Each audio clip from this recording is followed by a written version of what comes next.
It is one of the leading causes of death here in the United States. And during this American Stroke Month, organizations like the American Stroke Association want to raise awareness about the warning signs and the increased risks you face once you have a stroke.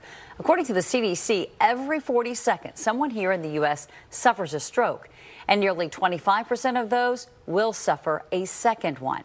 It's a fact that has fueled the mission of Champion the Challenges. It's a nonprofit founded by a Los Gatos native designed to help stroke survivors find therapies for recovery. And joining me now live is that stroke survivor, Deb and Bob Shaw. Deb is the president and founder of Champion the Challenges and a three-time stroke survivor. Deb and Bob, thank you so much for joining me this afternoon. Deb, your story, it is so inspiring. After your first stroke, did you think that you would in fact have a second and then a third? No, not at all. In fact, 40% of stroke survivors don't know why it was even caused or how. Yeah, I mean, that's unbelievable. Bob, what was it like to help Deb recover? In the beginning, it was really scary because neither one of us had been through it before, but we became very curious and we said we have to explore everything that's available, try all therapies. And the other thing that we decided is we've got to get back into life as quick as we can. And so we were very aggressive with therapy, but we also did things that got us out of the house and we could practice therapy in the real world. Yeah, and so Deb, I want to talk with you. Well, what therapies do you feel like really worked for you? Well, absolutely. The physical therapy and occupational therapy.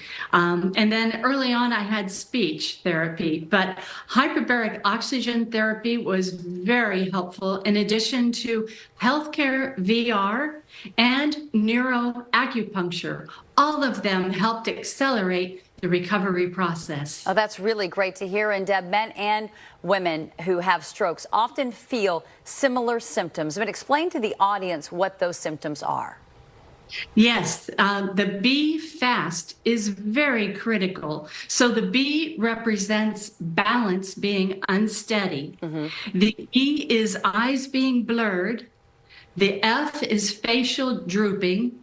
The A means arms cannot be lifted above your head. The S is speech is slurred. And the T is time to call 911 because time is of the essence when a stroke is happening. Yeah, and it doesn't just take all of them. Even one or two, the person should be taken directly to the ER. Yeah, and Bob, were you there with Deb when she was having one of the strokes? And did you immediately, so you weren't there? I wasn't. I was out of the country at the time. And she had actually fallen on Friday, and I wasn't here in the shower. A family member took her to the emergency room. They ran all the scans, all the tests. She came back home and seemed to be okay during the weekend. And then on Monday, she actually had the stroke in her sleep and woke up and wasn't able to move her right side. And did you immediately put two and two together and think, oh, Deb may have had a stroke? Yeah, and it was like, we got to call 911 and get her to the hospital. And this is the other important thing we always emphasize. Sometimes family members will say, well, let's get them in the car and drive them to the hospital. Don't do that. Call 911 because the paramedics can take action in the house on the way to the hospital.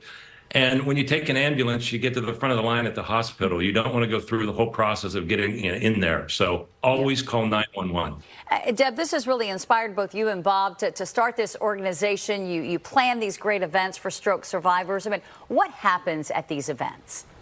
Oh, they're wonderful events. And we inspire the stroke survivors to get out and be social and have a wonderful day. And particularly, like one that's coming up is called Golf for Life. And it's a wonderful, safe environment for people to experiment with therapy by putting a golf club in their hands. Even if they never even thought about doing it, the brain loves variety. And so this inspires them to get out, be social, and just be among others that understand what they're going through and to share what recovery processes have worked for one another. Yeah, I mean, that's a really great message. And Bob, for those who are loved ones of survivors, what is your message to them? Really important that you see your role as the strategist and the person helping set goals. You've got to get the family and we call them stroke champions back into life. And what we found is, here's a wedding we want to go to, here's a graduation, here's a dinner.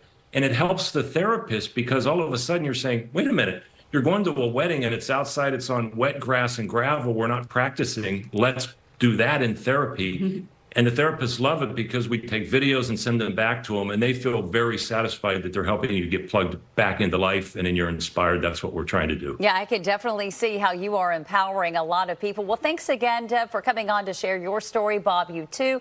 Much success with the fundraiser that you have coming up, the event that you have coming up involving golf. I think that that's absolutely great, and really appreciate you coming on the show and spreading awareness about stroke. Oh, Heather, thank you for having us. All the best.